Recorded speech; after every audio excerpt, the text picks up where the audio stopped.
क्या आप जानते हैं योगी आदित्यनाथ की राजनीति में शुरुआत एक झगड़े से हुई थी? कैसे एक योगी बने सूबे के मुख्यमंत्री? कौन सा झगड़ा था वो जिसने योगी से बुलडोजर बाबा बनने तक का सफर तय किया? वर्तमान में योगी आदित्यनाथ उत्तर प्रदेश के मुख्यमंत्री हैं। योगी आदित्यनाथ 5 बार गोरखपुर से सांसद रह चुके हैं।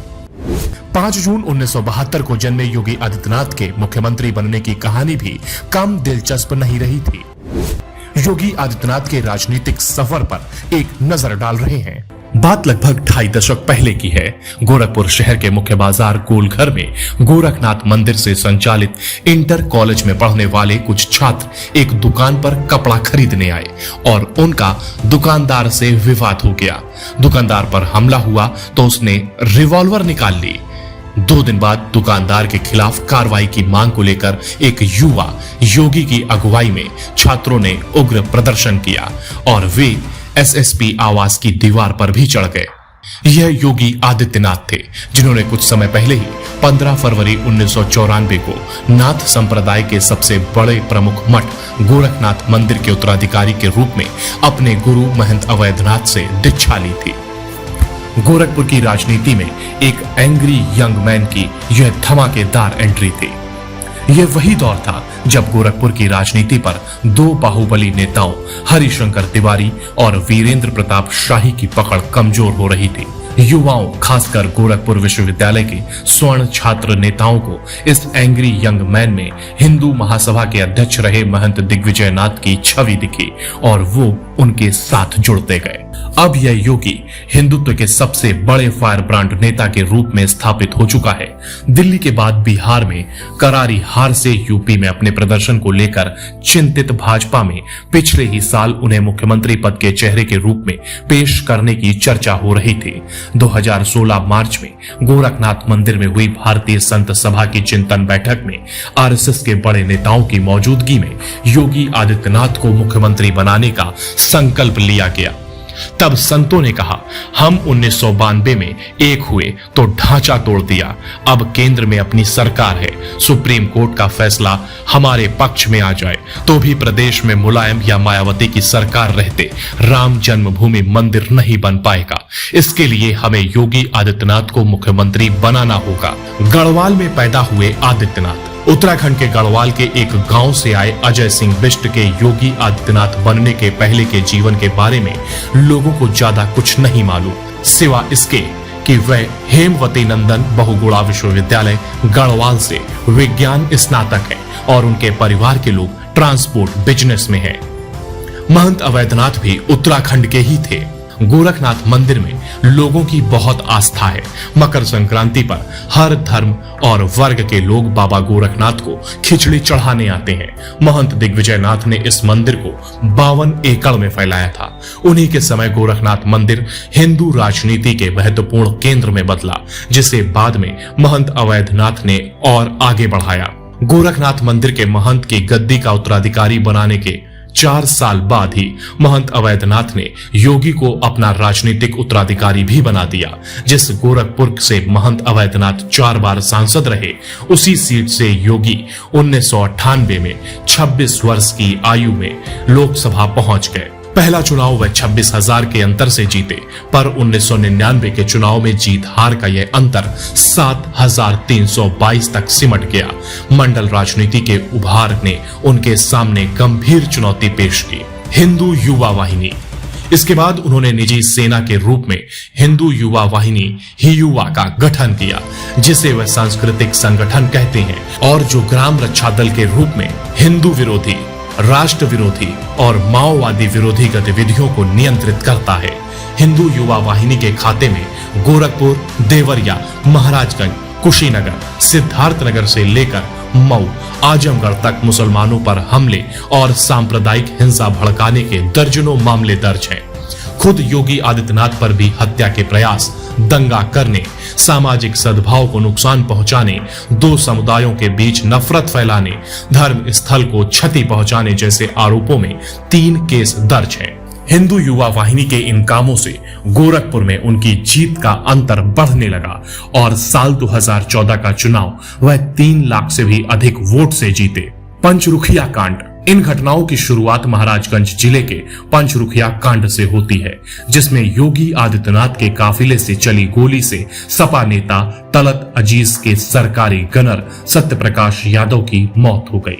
सूबे में कल्याण सिंह के नेतृत्व में भाजपा की सरकार थी। मामला सीबीसीआईडी को सौंपा गया और उसने जांच में योगी को क्लीन चिट दे दी।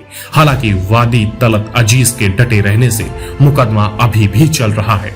इसके बाद कुशीनगर जिले में साल 2002 में मोहन मुंडेरा कांड हुआ, जिसमें एक लड़की के साथ कथित बलात्कार की घटना को मुद्दा बनाकर गांव के 47 अल्पसंख्यकों के घर में आग लगा दी गई। ऐसी घटनाओं की एक लंबी फहरिस्त है, लेकिन किसी में योगी के खिलाफ न तो रिपोर्ट दर्ज हुई, न उनके खिलाफ कार्रवाई हुई।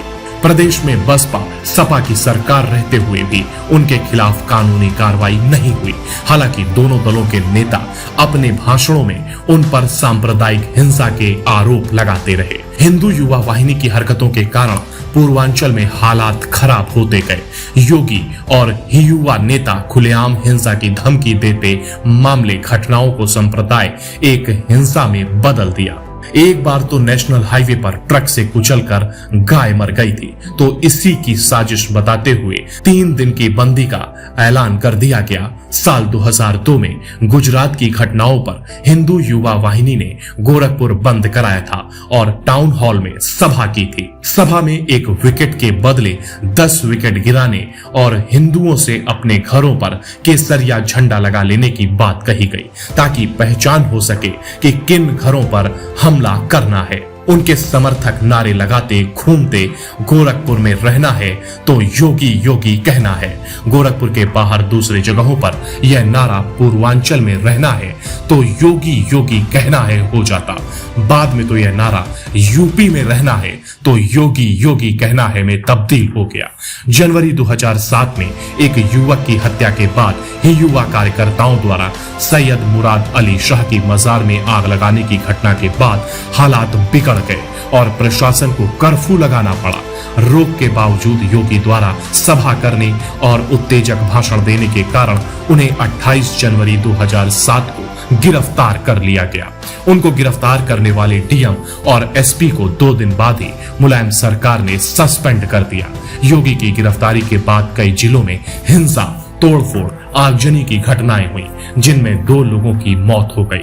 पहली बार पुलिस ने हिंदू युवा वाहिनी पर थोड़ी सख्ती की, जिसका बयान करते हुए वह लोकसभा में रो पड़े थे। साल 2007 में गिरफ्तारी ने उनकी और युवा की उग्रता में थोड़ी कमी ला दी और अब वह हर घटना में मौके पर पहुंचने और अपने हिसाब से न्याय करने की जिद नहीं करते। हालांकि आज भी वह अपने प्रिय विषयों लव जिहाद, घर वापसी, इस्लामिक आतंकवाद, माओवाद पर हिंदू सम्मेलनों का आयोजन कर गरजते रहते हैं। बढ़ता हुआ दबदबा, नेपाल में राजतंत्र की समाप्ति और उसके सेकुलर होने पर दुख जताते हैं और नेपाल की एकता के लिए राजशाही की वकालत करते हैं। मंदिर द्वारा चलाई जाने वाली 3 दर्जन से अधिक शिक्षण स्वास्थ्य संस्थाओं के वह अध्यक्ष या सचिव हैं। वह एक मेडिकल इंस्टीट्यूट बनाने में भी जुटे हैं। मंदिर की संपत्तियां गोरखपुर, तुलसीपुर, महाराजगंज और नेपाल में भी हैं।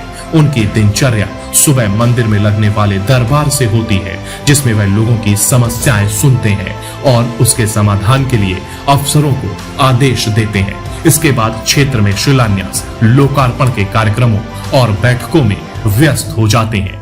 योगी के मीडिया प्रभारी और उनके द्वारा निकाले जाने वाले साप्ताहिक अखबार हिंदवी, जो 3 वर्ष बाद बंद हो गया, के संपादक रहे डॉक्टर प्रदीप राव इससे सहमत नहीं है कि युवा के इस इलाके में सांप्रदायिक ध्रुवीकरण के कारण योगी को राजनीतिक सफलता मिली।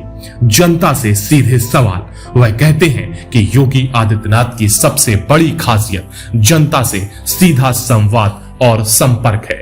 लोग उनमें महंत दिग्विजयनाथ के तेवर और महंत अवैधनाथ का सामाजिक सेवा कार्य का जोग देखते हैं। वह कहते हैं कि गोरखनाथ मंदिर के सामाजिक कार्यों का जनता पर काफी असर है। योगी ने हिंदू युवा वाहिनी के अलावा विश्व हिंदू महासंघ से अपने लोगों को जोड़ रखा है। भाकपा माले के सचिव राजेश साहनी कहते हैं कि हिंदू युवा वाहिनी और विश्व हिंदू महासंघ में क्षत्रिय जाति के लोगों का वर्चस्व है। यही कारण है कि कुछ दलित और पिछड़े युवा उनसे जुड़े जरूर, पर ज्यादा दिन तक नहीं टिक सके। योगी के साथ रहने वाले नजदीकी चेहरे बदलते रहते हैं। उनके साथ बराबर दिखने वाले विधायक विजय बहादुर यादव, शंभू चौधरी, विजय दुबे, दया शंकर दुबे, दीपक अग्रवाल दूसरे दलों में हैं या राजनीति से दूर हो चुके हैं। कभी उनके विरोधी रहे सपा के एमएलसी देवेंद्र प्रताप सिंह अब उनके साथ हैं। बसपा सरकार में मंत्री रहे फतेह बहादुर सिंह, विपिन सिंह उनके साथ दिखने लगे हैं। भाजपा में रहते हुए भी उनका हर चुनाव में भाजपा नेताओं से टकराव होता रहा है। वह अपने लोगों की सूची नेतृत्व के सामने रख देते और उन्हें टिकट देने की मांग करते। कई बार उन्होंने भाजपा के खिलाफ बागी उम्मीदवारों को खड़ा किया और उनके प्रचार में उतरकर पार्टी के सामने संकट खड़ा कर दिया, लेकिन अब उनका रुख नरम हुआ है। पिछले लोकसभा चुनाव में उन्होंने नाराज ही युवा नेताओं को सलाह दी कि वो पार्टी के अधिकृत उम्मीदवारों का विरोध ना करें। अपने में यह बदलाव उन्होंने इसलिए किया ताकि पार्टी की बड़ी भूमिकाओं में फिट हो सके। Bureau report, news 1।